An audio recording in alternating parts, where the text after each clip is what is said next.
वो जो कहते हैं उतना बढ़िया जो है तरकीबी से कोई अपना मुद्दा रख नहीं पाता। हरियाणा गए थे, यहाँ बाबा साहब का जन्मदिन था, उसमें वो शिरकत नहीं किए। वहाँ जो पुष्पांजलि अर्पित करनी थी पार्लियामेंट में, वहाँ नहीं, ना ये आए ना अमित शाह जी आए। इनसे बढ़िया संविधान के बारे में ज्ञाता कोई हो नहीं सकता। दरअसल कहानी यह है कि इनकी बुद्धियाँ हो गई है भ्रष्ट। मुझे बता दीजिए कि जो डिफेंस की जमीन है भारत सरकार की जमीन है, रेलवे की जमीन है वो भारत सरकार की जमीन है।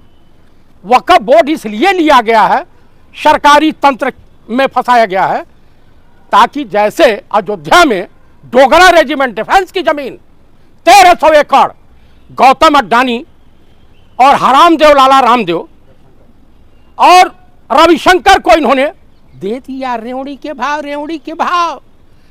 अब ये भी जमीन जो है इंटीरिया हाउस जो बना है मुकेश अंबानी का आलीशान बंगला, वो भी वक्फ की जमीन पर है। तो उसको बचाने के लिए, मालिक को बचाने के लिए, मालिक की धन दौलत बचाने के लिए इस तरह से किया गया है। आप गुमराह कर रहे हैं, मैं गुमराह नहीं कर रहा हूं, बिल्कुल। और उसका नतीजा यह हुआ कि बिहार एनडीए में भगदड़ मच गई। 40 प्रत्याशी जीतन राम मांझी ने खड़ा कर दिया, पशुपतिनाथ पारस ने रिश्ता तोड़ दिया। जो मोहब्बत का रिश्ता था उसमें दरहर हो गई।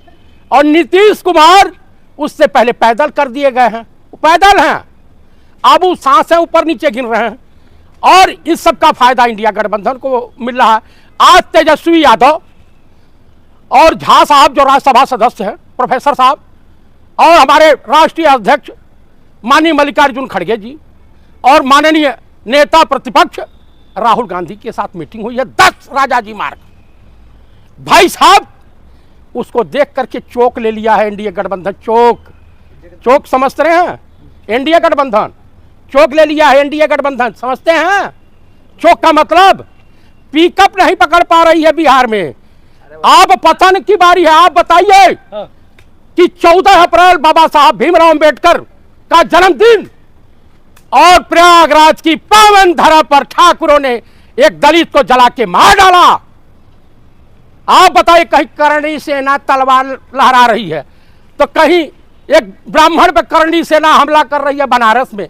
अकल ठाकुरों को के ग्रुप ने एक दलित माने हरिजन व्यक्ति की हत्या कर दिया और गिरफ्तारी अभी तक नहीं हुई, फरारी चल रही है।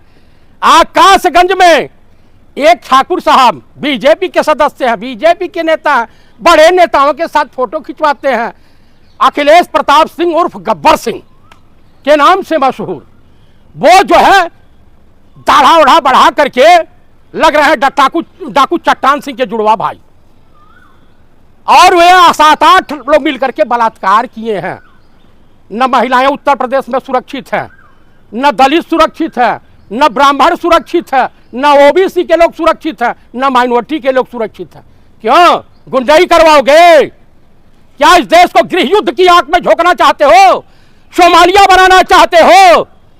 आप बताओ। अरे जो अल्लाह के नाम पे अतिक्रमण फैला उसको क्लियर करना चाहते हैं मोदी जी। अल्लाह से आपको क्या दिक्कत है? ये तमाम मठ मंदिरों के पास जो जमीन है, आप अतिक्रमण कर रहे हैं ना। किसने अतिक्रमण किया? हम अपनी संपत्ति दान करते हैं तो उसमें मोदी के बाप का क्या जाता है या भारत सरकार का क्या जाता है? मैं अपना दान कर दूं।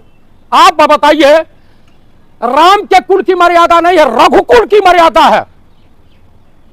आप एक सीता के लिए पूरा लंका का तहस नहस कर दिया और राजा रघु ने अपनी तमाम पत्नियां दान कर दिया था।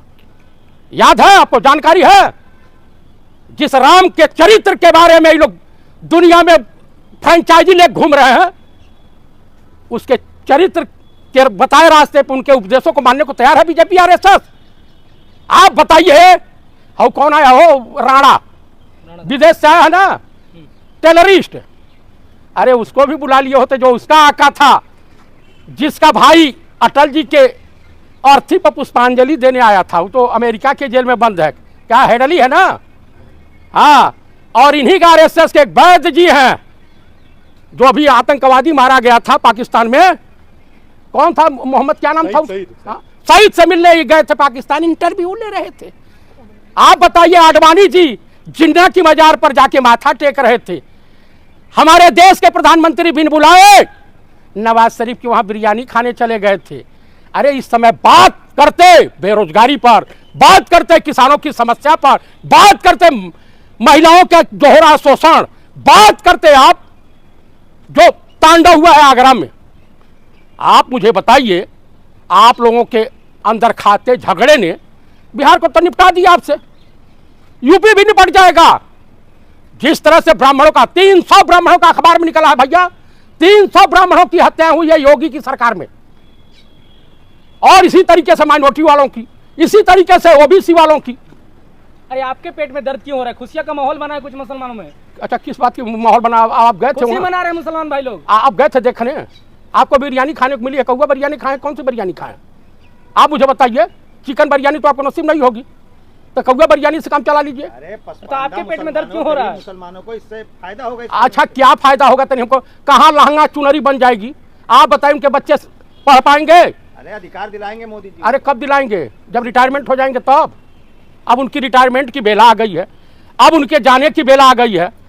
अब मैं आपके चैनल के मार्फत देशवासियों से अनुरोध करूंगा, इस जुमलेबाज, इस धोखेबाज, इस तरह के लोगों से, भाजपाई नेताओं से आप लोग विश्वास करना छोड़ ब्राह्मण होकर दीजिए। इस बिल का समर्थन कर रहे हैं आप, शर्म अच्छा। आनी चाहिए आपको। तो शर्म तो आपको आनी चाहिए कि मैं सही रास्ते पर हूं, आप भटक गए हैं।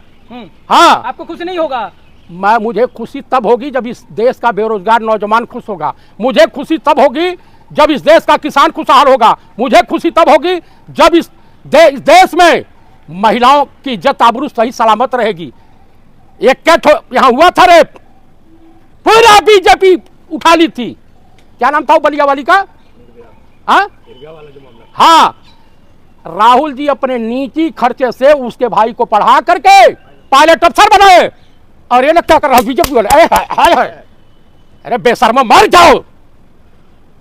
कम से कम जाते हैं अमेरिका में, जरा विद्वान है, अमेरिका में जाते हैं, कोई क्वेश्चन कर देता है कि अंग्रेजी में, तो कहते हैं ये पर्सनल मुद्दा है, दो देशों के राष्ट्राध्यक्ष इस पे आपस में न चर्चा करते हैं न बातचीत करते हैं, ये पर्सनल। करप्शन भी इनको पर्सनल मामला लगता। हाँ, और इनके जो आएंगे Donald Trump, my dear Indian PM mister Modi, Modi तो मैंने पैसा दिया, डायलॉग दिया, ये आंदोलन, वो आंदोलन, इस खर्चे, ये चुनाव में। क्या परेशानी है आपको, क्यों इतना विरोध कर रहे हैं? अच्छा बताओ, डोनाल्ड ट्रम्प हमारे भारत का हितैषी हुए,